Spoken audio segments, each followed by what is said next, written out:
안녕하세요. 우리은행 이용우입니다.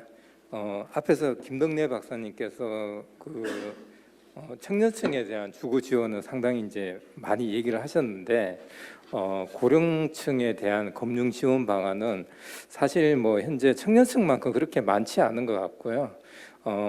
근데 이제 저희가 이제 그 인구 구조가 이제 변하다 보니까 향후에 이런 부분에 대해서 좀 관심이 필요하지 않을까 싶어서 좀 간략하게 얘기를 드리겠습니다. 그래서 아무래도 이제 고령층에 대한 부분을 본다고 하면은 뭐 저희가 이제 인구 가구 구조에 대한 부분을 좀 볼 수 있겠는데요. 보시면은 뭐 다 아시는 부분이지만 뭐 그 지금 40년이나 50년에 뭐 30년이나 이렇게 가다 보면은 상당히 이제 고령층에 대한 비중이 커진다는 부분이고요. 그리고 가구 원수별로도 보면은 1인이나 그 2인, 3인 가구의 비중이 상당히 이제 높아진다는 그런 부분을 보여주고 있습니다. 그리고 두 번째로는 가구주 연령별로 봤을 때도 저희가 이제 그 30년, 40년대 이후의 상황을 보면은 다른 계층에서는 크게 이제 가구 원수의 변화가 뭐 감소하거나 변화가 없는 상황인데 70대 이상이 되는 상황에서는 상당히 좀 그 많은 가구주의 변화가 있다는 부분이고요. 특히 이제 1인 가구 측면에서 보면은 앞에서도 많이 늘어난다고 했지만은 70대 이상의 경우에 향후에 좀 상당히 많이 늘어날 수 있다는 것을 보여주고 있습니다. 두 번째로는 이제 가계대출 측면에서 보면은 연령별로 그 가계대출 비중에 대한 추이를 보여주고 있는데 물론 뭐 60대 이상이 그렇게 가계대출 비중이 많지는 않지만은 지금 추세 자체는 계속 증가하는 추세고요. 그리고 또 최근에 그 20년 이후 21년도의 상황을 보면은 고령층 가계부채 비중이 전년 대비 한 8% 정도 증가하는 걸로 나왔는데 뭐 저희가 이제 일반 평균적으로 한 6.6%면 상당히 이제 좀 많이 증가했던 편이죠. 그래서 이제 그 고령층에 대한 가계대출이 증가한 이유 중에 하나가 뭐 몇 가지를 든다면은 최근에 그 작년부터 뭐 재작년부터 주택 가격이 많이 상승하다 보니까 고령층에서도 상당히 주택 구입을 많이 했던 부분입니다. 그래서 저희가 그거를 간접적으로 볼 수 있는 게 퇴직연금 중도 인출 같은 경우 보시면은 19년도, 20년도에 상당히 많이 증가했었죠. 그러니까 그런 부분들이 어떻게 보면은 고령층에서도 주택 구입을 많이 했다라는 걸 보여주고 또 하나의 측면에서는 자영업자가 상당히 많이 증가를 했습니다. 그래서 보시면은 다른 연령층의 자영업자는 크게 변화가 없는데 고령층에 대한 자영업자는 계속 늘어나는 상황이고 또 하나는 그러다 보니까 보면은 부채 대비 뭐 생계형 부채 같은 경우 보면은 60대 이상에서 계속 증가하는 추세를 보여주고 있습니다. 그리고 사실 그 노령층이 노후 소득이 상당히 불안하다 보니까 저희가 지표로 보면 부동산 임대가구 금융부채 비중을 보면은 계속 이제 그 고령층 같은 경우는 계속 증가하는 그런 추세를 보여주고 있죠. 그런 부분들이 좀 요인들이 있지 않을까 보여지고요. 가계부채의 건전성 측면에서도 보면은 뭐 그 금융안전 보고서에서 나왔던 부분인데 해외랑 저희랑 좀 연령별로 그 소득 대비 부채 비율을 보면은 해외 같은 경우는 보면은 연령이 늘어날 때 보면은 소득 대비 부채 비율이 계속 줄어드는 상황입니다. 근데 저희 같은 경우는 60대 이상부터 보면은 계속 이제 늘어나는 형태죠. 그래서 상대적으로 고령층에서 채무 상환 능력이 상당히 취약할 수 있다라고 보여지고요. 또 하나는 그 총 자산 대비 금융 자산 비중을 보면은 연령층이 높아질수록 금융 자산에 대한 비중이 많아지고 있습니다. 그 해외 같은 경우는.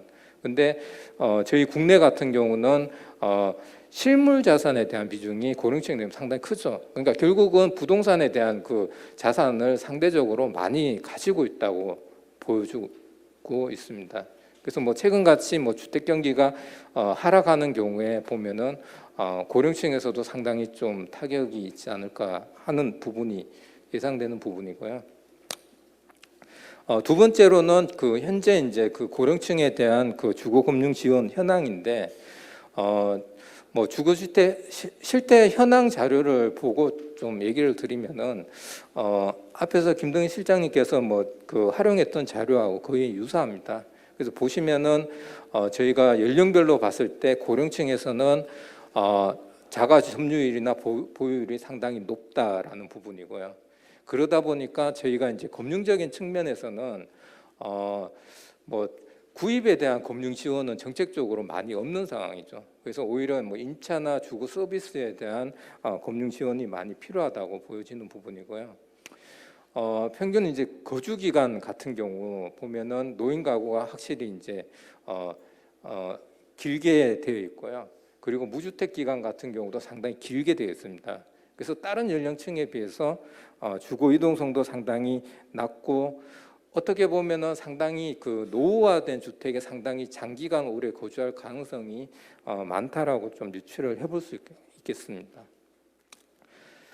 그리고 주택 유형의 측면에서 보면은 뭐 청년층이나 뭐 그 장년층 같은 경우는 아파트 비중이 상당히 높은데 고령층이 될수록 보면은 단독 주택 비중이 상당히 높아집니다. 그런 형태고 점유 형태로 보면은 앞에서 봤지만은 그 주택 구입이 상당히 높기 때문에 보면은 자가에 대한 비중이 상당히 높습니다. 근데 임차에 대한 비중을 보면은 뭐 신혼부부랑 비교를 해보면은 전세보다는 월세에 대한 그 고주가 상당히 많다는 부분입니다. 그래서 상당히 그 고령층의 주거 취약계층의 경우에는 전세보다는 월세에 대한 지원이 상당히 필요하지 않을까라고 보여주고요.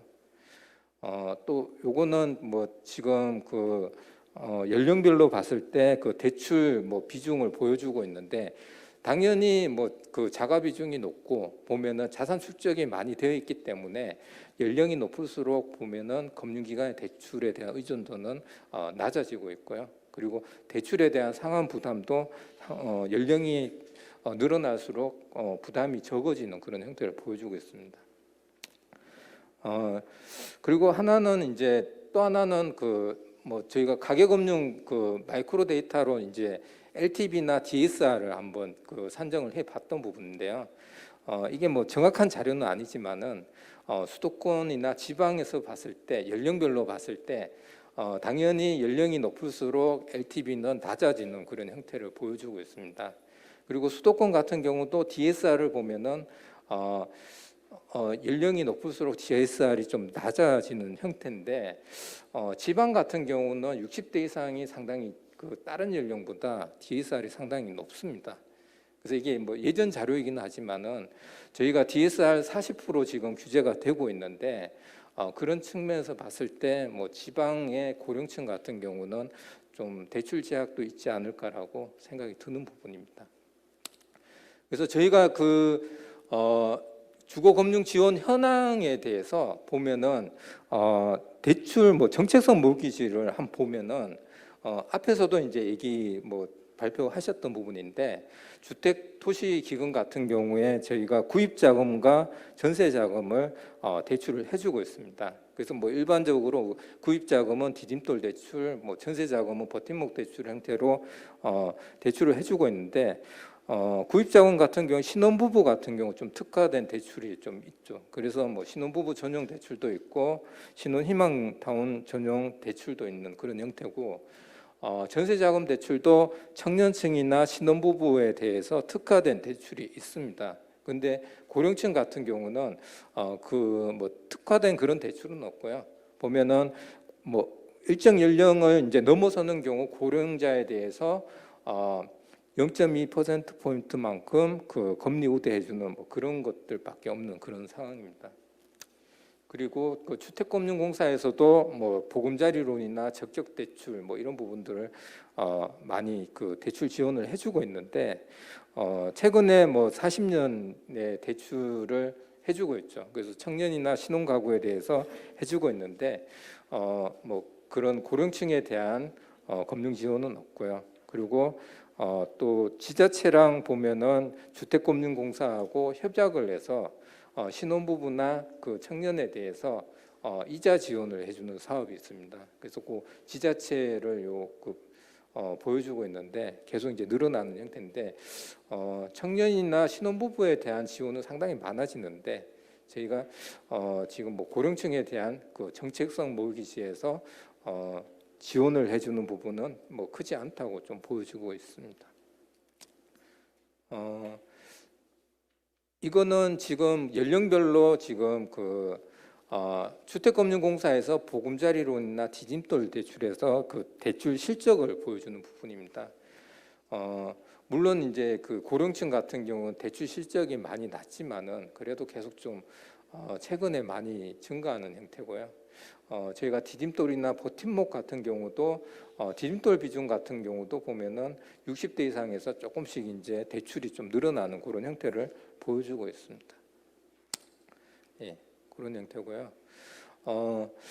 그래서 고령층에 대한 금융 지원이 뭐 정책적으로 많이 되는 부분 당연히 이제 주택연금의 형태겠죠. 그래서 주택연금 같은 경우는 뭐 허그가 보증을 서주고 은행에서 이제 대출을 해주는 그 집을 담보로 해서 대출을 해주는 그런 형태인데 뭐 주택연금은 뭐 그 2007년도에 도입을 됐지만은 또 16년도에 보면은 뭐 그 수요자에 맞게 보면은 주택 담보대출 상환용이라든지 우대형 사전 예약 보금자리 같은 또 다양한 상품이 나와서 보면은 좀 그 과거보다는 주택연금에 대한 실적이 좀 많아지는 그런 형태입니다. 그래서 여기서 보면은 가입 건수를 이제 보여주고 있는데 실제로 이제 16년도에 주택연금 3종 세트 나오고 난 다음에 매년 한 10,000건 정도 계속 꾸준하게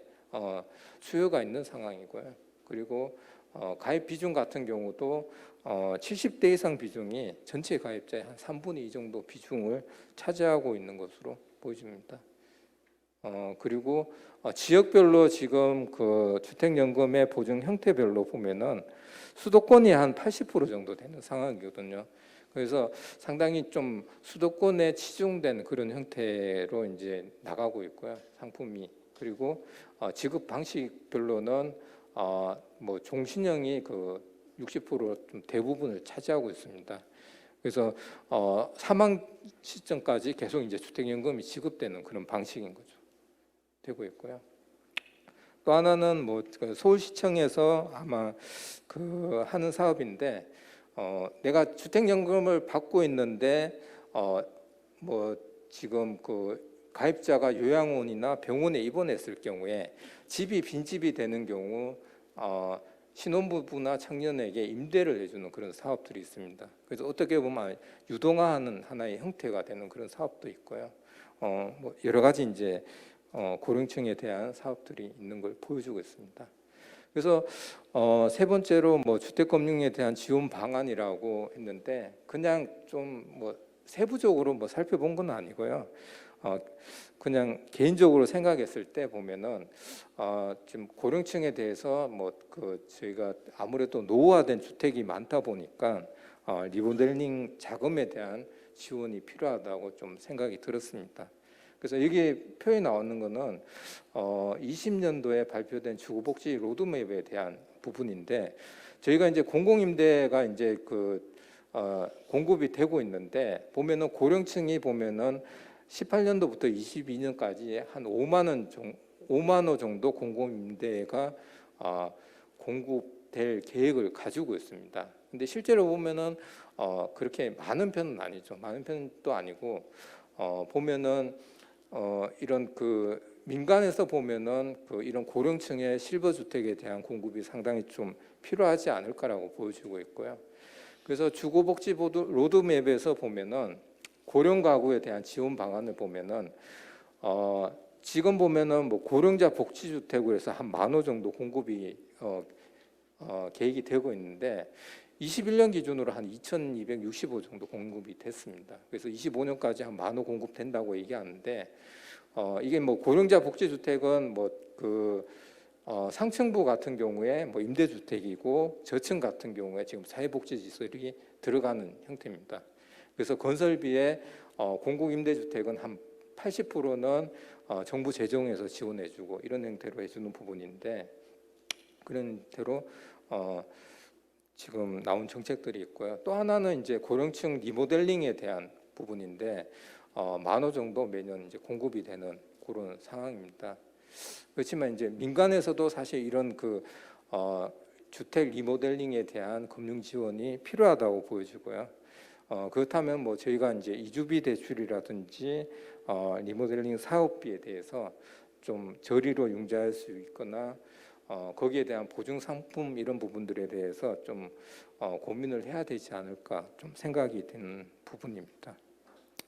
두 번째는 고령자에 대해서 보면 주택연금이 이제 HF에서 많이 이제 공급이 되고 있는데 사실 이제 예전에 민간에서도 영모기 상품이 많이 이제 공급이 됐었습니다. 그래서 2000년 초반에 보시면은 몇 개 은행들에서 대표적으로 이제 영모기지가 공급이 됐었는데 하나의 문제점은 이제 HF는 이제 종신까지 가면은 연금이 지급되는 형태인데 지금 민간에서 이제 나오는 상품들은 만기가 정해져 있는 확정 만기이고 대출 한도도 보면은 담보 금액에 보면은 40에서 60% 정도 대출이 나가다 보니까 실제로 월 지급금이 상당히 낮은 형태로 나가다 보니까 실적이 많이 낮아서 현재는 이제 많이 없는 상황입니다. 그런 상황이고 아무래도 은행에서는 보면은 지금 HF처럼 보증 제도가 지금 상당히 미흡하기 때문에 그런 부분이 가장 크고요. 보면은 은행에서는 리스크를 좀 많이 안 지려고 하는 부분입니다. 그래서 주택연금 같은 경우는 이자율 변동에 대한 리스크도 있을 거고 장수 리스크, 뭐 주택 가격 변동 리스크도 있을 부분인데 이런 부분이 있다 보니까 상품 자체가 상당히 이제 HF에서 나오는 거하고 상당히 틀릴 수밖에 없는 그런 상황을 보여주고 있습니다. 뭐 일본에서 지금 영모기 상품의 현황을 보여주고 있는데 저희랑 좀 틀린 부분은 사실 이제 영모기지만은 보면은 뭐 주택 건설 구입이라든지 그리고 주택 리모델링이라든지 이런 부분에 대해서 영모기지 형태로 많이 나간다는 부분입니다. 그래서 그런 측면에서 봤을 때 저희도 뭐 은행에서 은행 지원으로 주택연금을 만든다면은 좀 다양한 용도의 상품들을 좀 만들어야 되지 않을까라고 생각이 들고요. 이거는 사실 이제 금융연구원에서 나왔던 보고서인데, 그러니까 은행 상품으로 이게 좀 활성화가 안 됐다 보니까 가장 큰 문제점은 종신형으로 이제 상품을 만들 수 없다는 부분입니다. 그래서 나왔던 부분이 유동화 구조를 해서 이제 만든 부분인데 보시면은 여기 이제 가입 수요자가 보면은 금융기관에 신탁의 형태로 이제 주택을 맡깁니다. 맡기면은 은행에서는 주택담보에 대한 풀을 구성해 가지고 결국은 이제 주택을 받으면 현금 흐름이 없잖아요. 뭐 월지급금을 줘야 되는데 그래서 그거를 유동화를 시킵니다. 그래서 풀을 구성해 가지고 뭐 선순위 채권, 후순위 채권 그리고 뭐 에코티 투자의 형태로 해서 쪼개어 가지고 채권의 형태로 파는 구조인데 보면은 현금 흐름이 없기 때문에 이 경우에 뭐 할인채라든지 무이표처 형태로 해가지고 채권을 팔고요. 그래서 그 자금의 금액을 가지고 뭐 저희가 유동성이 있는 뭐 국채라든지 이런데 투자를 해가지고 거기 나온 수익을 근거로 해가지고 이제 영모기지 가입자한테 월지급금을 지급하는 방식입니다. 그래서 뭐 이런 하나의 방안들도 있는데 여러 가지로 한번 생각해 볼 필요성은 좀 있는 부분인 것 같습니다. 그래서 또 다음 세 번째는 보면은 앞에서도 얘기했지만은 고령층의 경우는 상당히 이제 단독주택 거주 비중이 높다 보니까 그런 측면에서 보면은 저희가 주택 구입을 했는 사람들에 대한 정책적인 지원보다는 좀 취약계층에 대해서 임차 가구에 대해서 좀 지원을 해줘야 될 것 같은데 주요 거주 형태가 이제 단독주택의 거주 형태다 보니까 그런 측면에서 봤을 때 보면은 아무래도 전세보다는 월세에 대한 비중이 상당히 높을 것 같고요. 그런 측면에서 전세보다는 월세에 대한 지원이 많이 필요하지 않을까라고 좀 썼던 부분입니다. 그 네 번째는 아무래도 이제 고령층에 대한 주택금융 접근성에 대한 부분인데 실제로 보면은 저희가 이제 여기 오른쪽 그 표를 보시면은 주거 실태 조사에서 지금 그 정부 정책성 대출에 대한 인지를 하고 있느냐라고 이제 봤을 때 보면은 고령층은 거의 이제 많이 연령이 지금 높아질수록 많이 떨어지죠. 보면은 그래서 이런 부분에서 봤을 때 계속 보면은 정책성 금융에 대해서 고령층에 대해서는 지속적으로 좀 홍보가 필요하지 않을까라는 생각이 들고요. 뭐 여기는 뭐 다른 이제 기사에 있는 부분들을 좀 썼던 부분인데 사실 이제 은행도 보면은 비대면 환경이 많이 이제 활성화되고 있는데 고령층은 상당히 소외된다는 부분입니다. 그래서 뭐 저희가 그 비대면 가입 비율을 보면은 대면 가입 비율을 보면 60대는 보면은 비대면 가입 비율 상당히 적은 형태고 그러다 보니까 우대금리 혜택을 받는 비중도 보면은 젊은 층보다는 60대 이상에서는 상당히 소외되는 그런 형태를 보여주고 있습니다.